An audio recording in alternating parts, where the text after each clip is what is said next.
War Eagle, this is Jake Lazarus, and welcome to the loveliest village on the plains.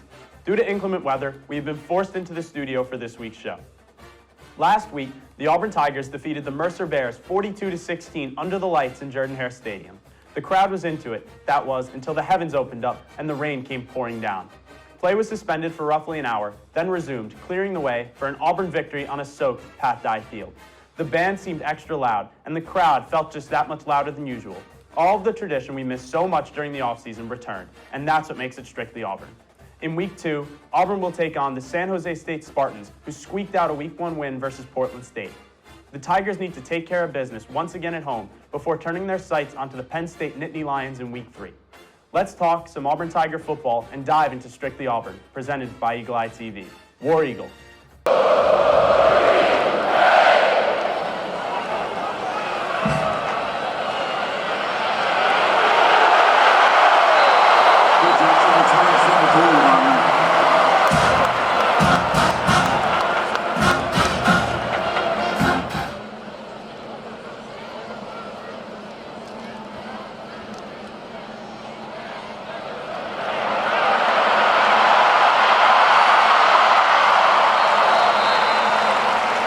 Bigsby carries around right end.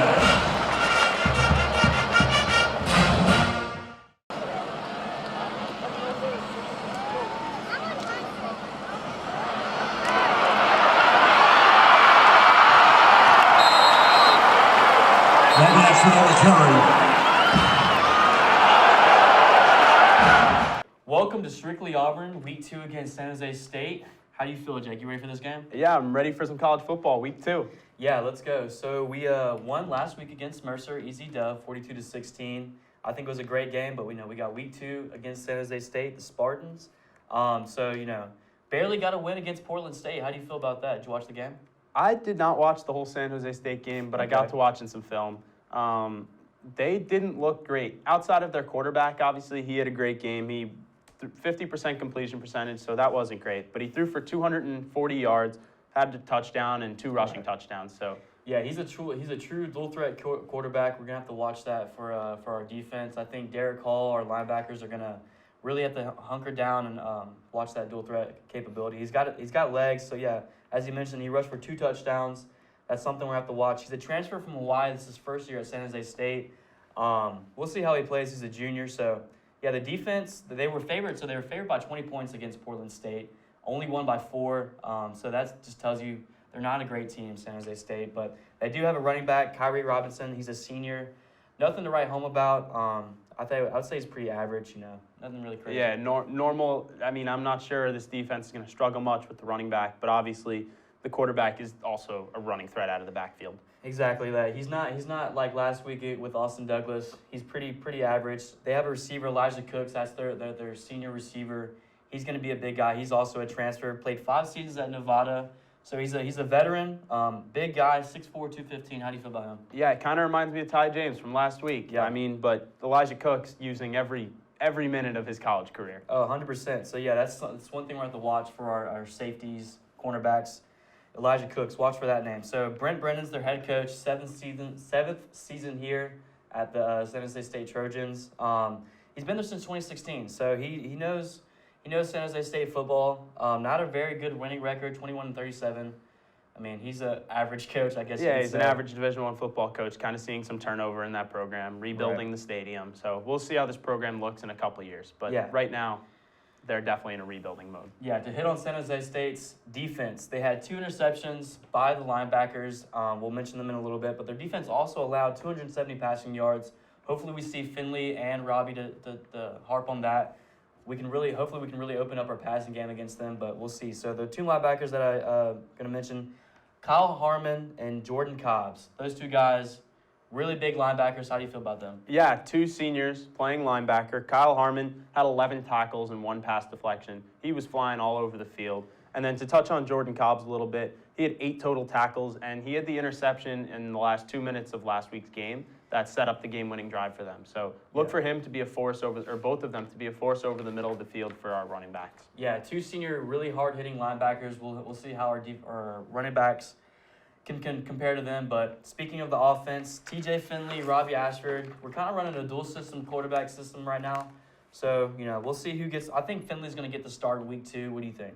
Yeah, Finley's definitely going to start this week. I didn't see enough from Robbie to call him the QB1 this week, but he'll definitely see the field more than he did last week. Yeah, 100%. I think they're going to split the 50-50. We'll see. We'll see a lot of Robbie for sure, but I think Finley's going to walk out there first. He 9 for 14, 112 yards, 1 touchdown, and then everybody knows the 2 interceptions that really kind of limited his playing. Robbie did really good, kind of stole the show, 4 of 7 for 100 yards, 68 rushing yards on just 6 attempts. He's really electric with his legs. How do you think he's going to do in this week? I mean, in his first, I think his first rushing attempt, it was a 54-yard rush, and he nearly broke it to the house. Yeah. He was electric. I think all the students and all the Auburn fan base wants to see him play and wants to see him compete for the job. So we'll see how they look in week 2. Yeah, I think we'll hopefully we can see the passing offense open up a little bit, but we know Finley can throw it. We'll just have to see if Robbie can throw it as well. But talking about the running backs, Tank and Jarquez, they kind of really took on the name, that two-headed monster kind of play style. They both had a really amazing game. Tank had 16 attempts, 147 yards, 2 touchdowns.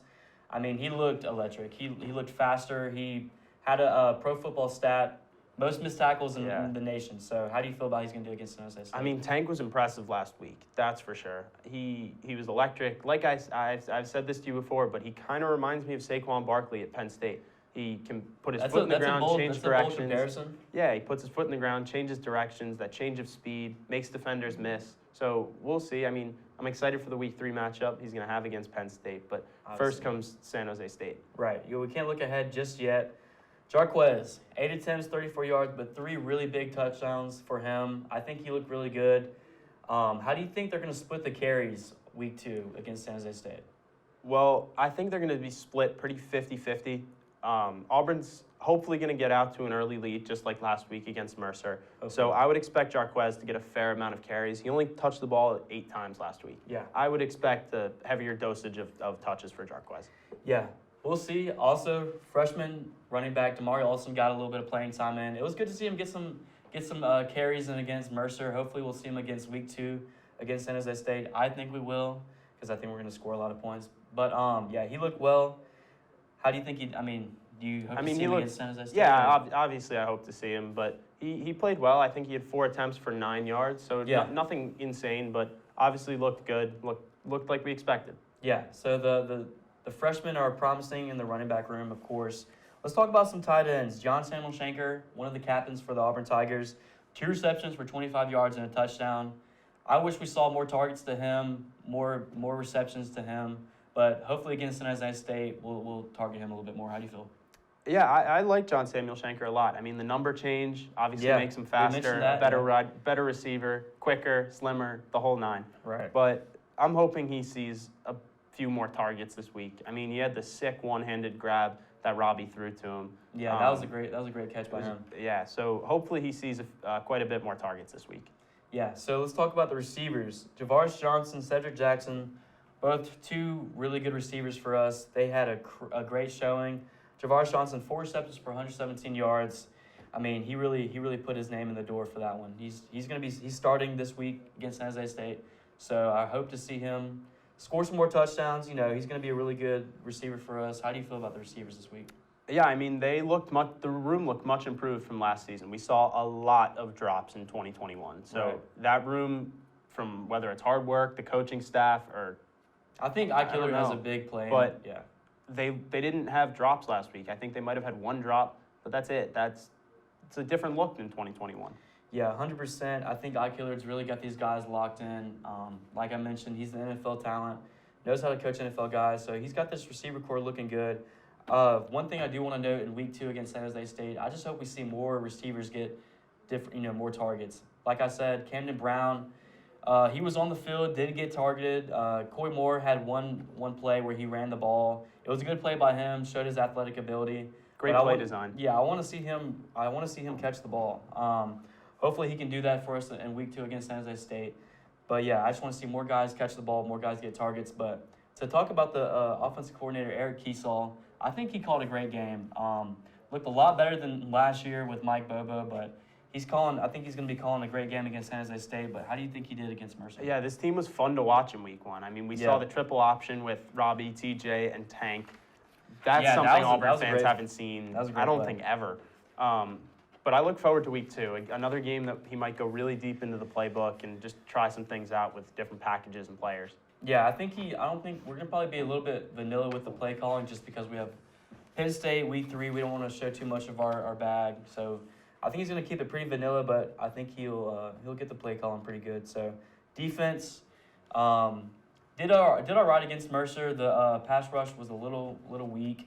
I hope to see more sacks, more turnovers in week 3 against San Jose, or week 2 against San Jose State. How do you think they did week 1? It was pretty underwhelming. I mean, they played as expected, I would say, but the pass rush was very noticeably underwhelming. So in week 2, I would look for Derek Hall to maybe have an improved performance. He did have 1 sack, but it was late in the game in the second half. It took him about 2 full quarters before he made an impact play. So look for this front 7 to get a little bit more of a pass rush going early on, especially with the mobile quarterback. Yeah, 100%. That's what's really going to test him this week 2 matchup is Siobhan Cordero with the dual threat capability that he has. Watching the film, he's really quick. Really quick. He can move in the pocket a lot. So I think it's going to really test our linebackers with Owen Papo and Cam Riley, but especially with our defensive edges, Derek Hall and Eko Lyoto. What I saw last week against Mercer is they rushed the edge really well, but the thing is Fred Payton was just going to right the middle, and then he would run for a first down. So I think it's really going to test our linebackers for sure. Speaking Cam of Riley, you mentioned right before, but he had 15 tackles last week. Last season total, he had 15 tackles. Exactly, yeah. He had a really good showing against Mercer. I think he's going to match that in week 2 against San Jose State.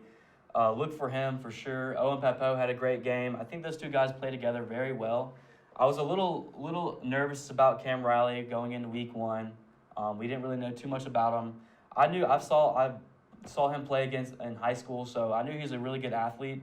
Big guy, big frame, light contact, but we didn't know how he's going to translate into the SEC kind of vibe. No, there's a couple guys behind him. Wesley Steiner that played well. We all heard about Eugene Asante. Exactly. Eugene Asante didn't even see the field, I don't think. I don't think so. I saw Wesley Steiner make a really good tackle one play, but other than that, it was kind of light with the rotations on defense. I wish we would have saw a little bit more rotation in the linebacker room. Jeffrey Imla got in on the play. He did. That was good. That was fun to see. He'll play a role for this Tigers defense. For sure. In these first couple weeks, I'm not sure. I think he'll step in if there's an injury or something happens. But talking about the cornerbacks in week 2 against San Jose State, we mentioned Elijah Cooks, 6'4", 215 guy, really big receiver.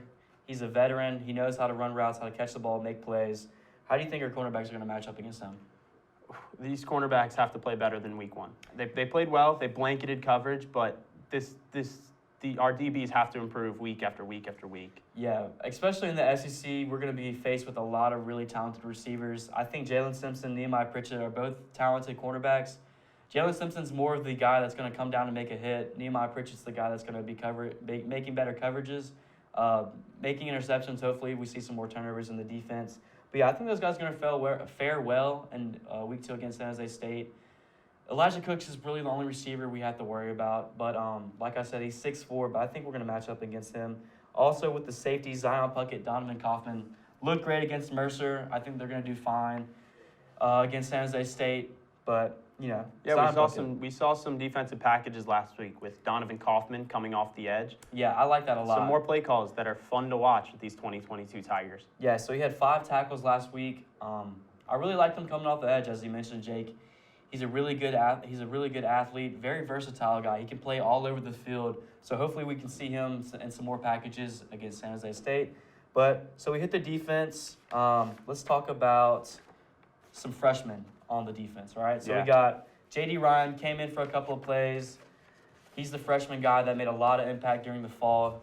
I think he did all right. Hopefully we'll see him against week 2 against San Jose State. Another guy that I like, DJ James. Played with him in high school, really good kid. He had a great showing. I saw him in on a couple of plays, but good thing to hear from the cornerbacks is nothing, so because that means they're doing their job, right? So I think I'm excited about week 2 against San Jose State. I think we win, but yeah. Yeah, let's get to it. Let's talk about some over-unders. So we'll go ahead and bring in our guy behind the scenes, Connor King. guys. Welcome in our guy behind the scenes, Connor King. How you doing, man? I'm doing great. Just ready for another Saturday on the Plains. All right, cool. So we're going to talk some over-unders. Are you ready for that? Absolutely. All right, here we go. I'm going to hit you with the first one, Connor. Which QB do you think has more total yards, TJ Finley or Robbie Ashford in week 2? I definitely think it's going to be TJ Finley. Okay. He's the obvious starter this week. I think Ashford has a lot of potential. Yeah. Although I think that Finley is going to control the game and be the leader of the game, and he's going to take a lot of deep shots to the end zone. So I Hopefully. think it's going to be TJ. Okay, what do you think, Jake? I'm going to disagree with that. I'm going to take Robbie Ashford here. I think he provides a little bit more on the ground. He's going to rush for some yards, pass for some yards. However, I do think TJ is going to start and play the majority of the game. Cool. I'm going to have to go with Ashford as well. His dual threat capability, his legs, I think he's going to get more yards on the ground, but I do think Finley's going to be able to overtake him in passing yards, but I think with Ashford's ability just to run, his athletic ability to make plays beyond the first down and stuff like that, I'm going to have to take him. So number 2, this is a good one. Tank Bigsby, over under 140 rushing yards. What do you think, Jake? I mean, he went for 146 on the ground last week. Right. However, I am going to take the under on this. Okay. I do think Auburn's going to put up a ton of points early in this game against the San Jose State defense, so I'm not sure Tank is going to play all 4 quarters. I think we're going to see a bit more from Jarquez, like I mentioned earlier. Right. He only had 8 touches last week. I think we're going to see a bump up from him. For sure. I think we're going to see some of Damari Alston. So, yeah, I'm going to rock with the under. Yeah, I completely agree with Jake, too. I'm taking the under as well. Okay. Tank, he's going to have a great game, and I know he has potential to run for 300 yards against San Jose State. 100%. Although I think around mid-second quarter, early third quarter, he's going to probably slow down. They're going to give some more touches to our second and third string running backs, and Tank's still going to be pretty close to 140, but I don't think he's going to get all the way there. Okay, yeah, I'm going to have to go over. I'm a really big Tank Bigsby kind of guy. He had 146 last week. I think he gets around 140 this week. But y'all made some good points about splitting carries between Jarquez and other guys like Damari Alston. But I'm going to have to go over for Tank. Number 3, we'll talk some defense. A little underwhelming last week, but they allowed 16 points. So I think the question is, do you think they allowed 10.5 points this week?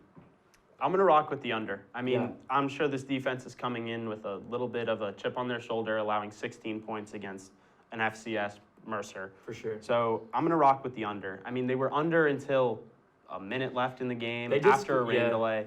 So they were under for 99% of the game last week. So I'm going to rock with the under. Yeah, I'm going to have to agree with you again, Jake. I'm also taking the under here. I think this defense is a little fed up with the score last week. On paper, it doesn't look too good. I think that they're going to lock down pretty early, and they're going to keep that constant all game. And I don't think they're going to get past 7 points this week. Yeah, I'm going to have to agree with y'all as well. The defense is going to have a chip on their shoulder. I think they're going to come in week 2 against San Jose State and really amp up the ferocity with their plays and stuff like that. I think Derek Hall's going to have a great game. Linebackers, Owen Pepo. I think Cam Riley's going to have another great game. I think they pitch a shutout week 2 against San Jose State. I think they're going to make a statement week 2 and then come into Penn State, play a great game. So I'm going to have to go with the under as well. All right, so number 4. This is another thing that we did not see in week 1 against Mercer. But will the Auburn defense force 1.5 turnovers in week 2 against the Trojans? Spartans. Sorry. Well, I'm going to take the over in this one. I mean, Okay. They struggled in week 1 forcing turnovers. They had a couple turnover on downs, but outside of that, they really couldn't turn the ball over. They didn't force a single one. With Chevon Cordero, I think they're going to force at least a fumble, force an interception, an errant throw, something. They're going to go over a turnover and a half. Absolutely. I completely agree again with you, Jake. I'm taking the over here, too. I think that momentum is really important in this game. We need that going into Penn State. We need our defense to have a few takeaways, and we need to just set our offense up in some good field position, too. I definitely think that, with San Jose State's quarterback, he's a dual threat. He's going to be having the ball most of the time. I think that our defense and our D-line is going to get to him, hopefully force a few sacks that end up as fumbles, and if he goes to the air, hopefully we get a few picks as well. Yeah, y'all made some really compelling points for y'all's overs, but I'm going to go under on this one. I do think they force maybe 1 turnover, but I don't think they force over 1.5. The defense is good. I think we have some good guys in the cornerbacks and safety rooms. But I just think, with the dual threat capability he has, he's going to be running a lot more than throwing. And I think our DBs are just going to have a hard time with catching him as well. But I don't think he's going to be passing a lot. So with that being said, I'm going to go with the under. All right, so this is a big point for us last week. A lot of receivers didn't see a lot of targets. So hopefully this week we will. But with the question, how many different receivers have a reception? Is the total is 3.5? Do you think it goes over that or under? Well, I'm definitely rooting for the over, and I'm going to take the over. Okay. Last week, only 3 receivers had receptions, 3 different receivers. Yeah. 2 of them had big games. One was a 4-yard reception, so it wasn't a big deal. I would love to see more receivers get involved in the game, whether it's Camden Brown, Coy Moore, anyone. I would love to see 4 or 5 different receivers getting touches. You made some great points there. I'd love to see the offense spread out and all the receivers to get a touch, but I'm going to have to disagree and take the under. I just think that our offense doesn't have a complete identity yet. With 2 dual quarterbacks playing and they're splitting time right now, the receivers aren't comfortable with which quarterback's under center right now. Mm-hmm. I think that after the offense gets identity, hopefully against Penn State, we can spread the offense out a little bit. But as of now, I think it's going to be only a couple receivers getting some touches. Yeah, that's a really good point, Connor. I heard Ike Hilliard really kind of selects his guys and kind of sticks with them throughout the season. So maybe he's got his guys selected already. But I think in week 2 against San Jose State, he's going to test some guys like Jay Fair. You mentioned Camden Brown, those 2 guys, and then obviously Coy Moore. I think those guys are going to get targets. So I'm going to have to go with the over on this one. I think the play calling is going to be pretty vanilla, but like I said, Ike Hilliard's going to try to go the depth on San Jose State, get some guys ready for week 3 against Penn State. So that's it for over-unders. We're going to move into some SEC predictions. I know we're strictly Auburn, but, we have to talk about some other teams in the SEC. Are y'all ready? Yeah, let's get to it. All right, cool. So the first game we're going to talk about is Alabama at Texas, a pretty big game for their matchup, a lot of hype built around it. Who y'all got in this one?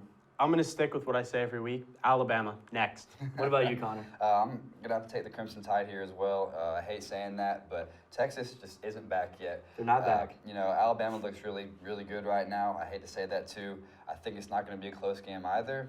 Maybe the intensity of Austin will maybe steer Alabama towards a few mistakes, but at the end of the day, Alabama's probably winning by 2 or 3 scores. Did you just say mistakes and Alabama in the same sentence? Hey, Alabama. I'm a hopeful Auburn fan. They are human. Wow. They do make mistakes, but I'm about to go with Alabama as well. They're returning a Heisman quarterback in Bryce Young, really, really talented kid. But yeah, I think Alabama's going to take this one. So game number 2, this one hits a little home for you, Jake, right? Yep. South Carolina at Arkansas, ranked 16th. Who do y'all got? Yeah, I'm sorry, Trev. I got to roll with Arkansas here. I have a hard time seeing USC and Spencer Rattler and company heading into Fayetteville and leaving with a win. Right. I think Fayetteville is going to be absolutely rocking after their ranked win against Cincinnati. So We'll see if they're the real deal this week. But I'm definitely rooting for the Gamecocks, but not sure they'll come out with a win. Absolutely, yeah, I completely agree here. I think if it was in Columbia, it'd be a different story. I totally agree. Fayetteville, those fans are ready, they're hungry, and they want to take care of South Carolina. I think it's not going to be as close as we think. The performance by Rattler last week against Georgia State, it wasn't promising to me, and I think that the Razorbacks are going to take care of them. It was pretty reminiscent of his time in OU. Yeah, that's a good point mentioned by both of y'all. I'm going to have to take Arkansas as well. Like y'all said, Spencer Rattler had a shaky performance last week against Georgia State. We know a little bit about Georgia State. They gave us a scare last year. But yeah, Spencer Rattler had 2 interceptions, went 23 of 37. Not really a really great performance leading into a big week against Arkansas. I'm going to have to take Arkansas. All right, so here we go. Another SEC or game with Vanderbilt against Wake Forest. Wake Forest is ranked 23. How do y'all think this is going to go? Well, I'm sticking with America's team here. I'm rocking with Vanderbilt, the number 1 offense in the country heading into week 2. Okay. I mean, week 1 they showed up against Hawaii, or I guess week 0 technically. Pretty much. They showed up against Hawaii, putting up 63 points when I don't think anyone expected them to win.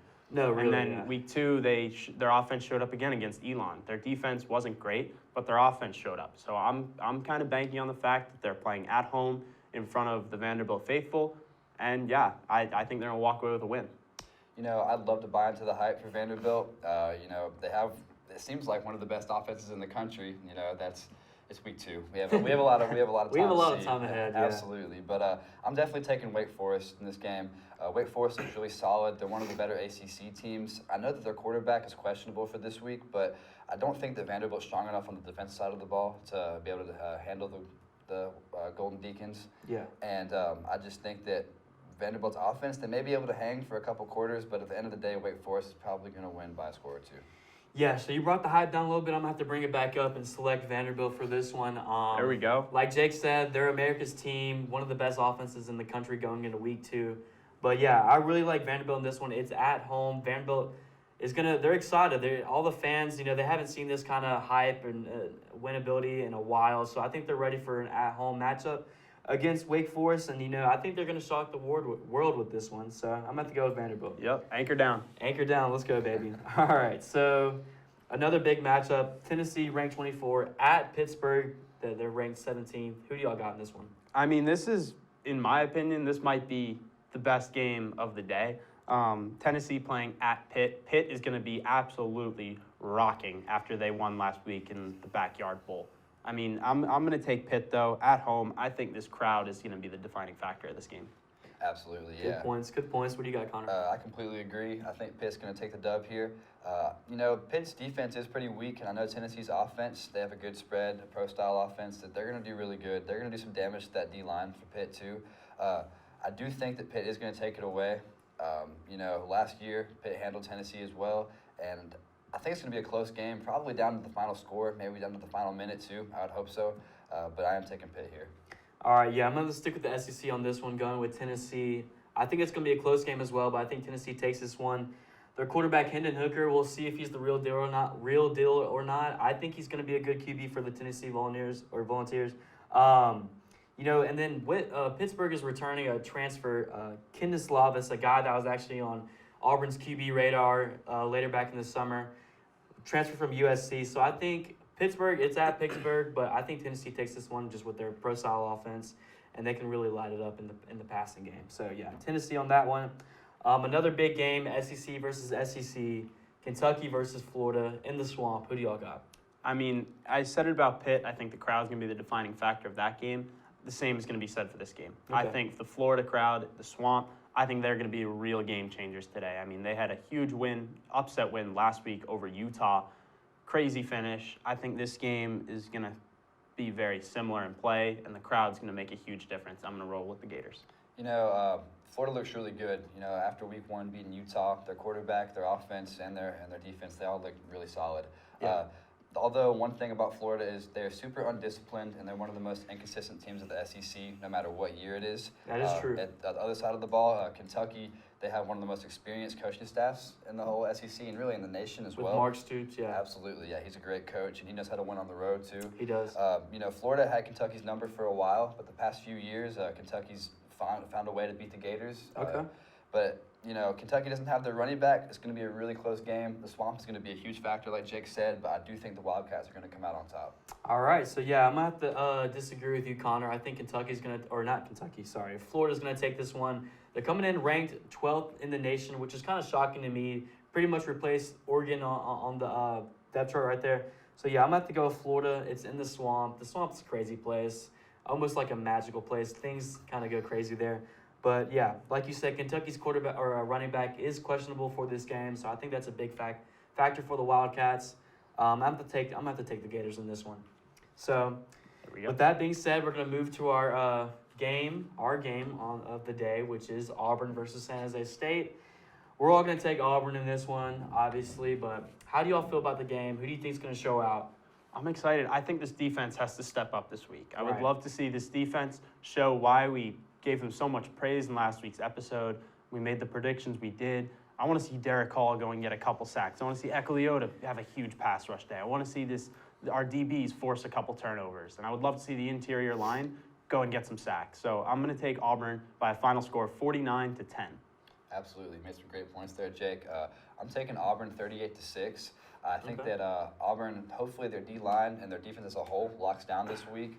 No mistakes. And, I expect San Jose State to get down the field. I don't think they're going to see the end zone at all. I see a couple field goals happening. But on the offensive side of the ball, I hope that we find an identity in our offense. We find a quarterback that is really our leader. And if we do it this dual quarterback system, hopefully we find a way that it actually works and it's not super staggered and inconsistent. Exactly. But at the end of the day, I hope we just look solid as a team and just come out as a whole.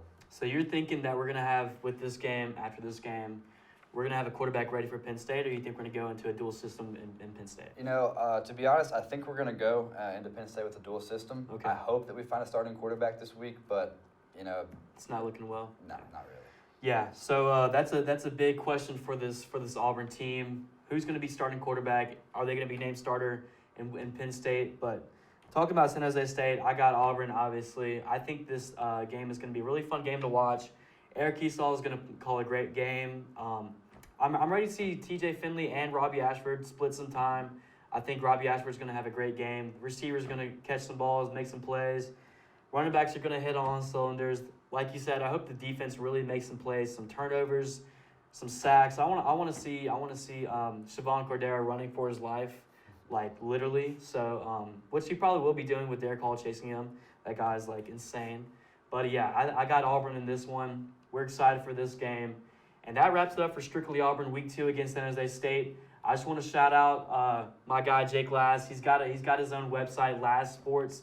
If y'all have the time, go check that out. Also, we have a TikTok at Strictly Auburn. Y'all go check that out as well if y'all want to see some clips from this show, some highlight tapes from the game. And then also we have a recap podcast every Sunday, Strictly Auburn, just me and Jake and Connor breaking down the game, more relaxed vibe. So if you'll have time to go check that out, please do. And that's it. War Eagle. War Eagle. War Eagle.